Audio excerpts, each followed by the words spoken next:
Assalamualaikum warahmatullahi wabarakatuh. Nama saya Ahmad Fakhi lah. Jadi saya tak ada media sosial. Jadi kalau ada nampak orang guna nama saya tu, orang lain lah.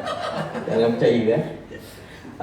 Hari ni saya nak baca satu puisi lah daripada buku puisi yang ditulis oleh cikgu saya, Ibnuddin Asingkiri. Dia ada di sini kot.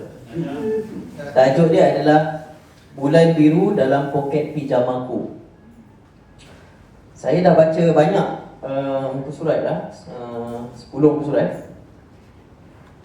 Ada satu yang menarik lah yang saya nak baca.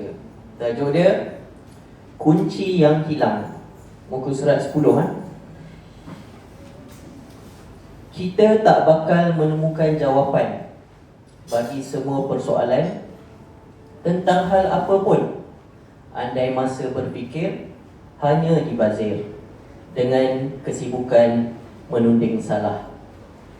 Kita tak bakal menemukan kunci segala permasalahan kerana tak berganjak bangun dari mencari, sedangkan selama ini ia ada di bawah punggung kita sendiri.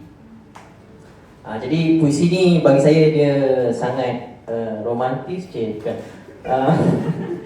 Dia berkenaan dengan kalau kita nak selesaikan masalah, kita kena berusaha buat sesuatu kan. Bukan sekadar menunding salah, bukan sekadar update status kat thread, tapi tetapi melakukan sesuatu lah untuk memperbaiki dunia. Sekian, Assalamualaikum warahmatullahi wabarakatuh.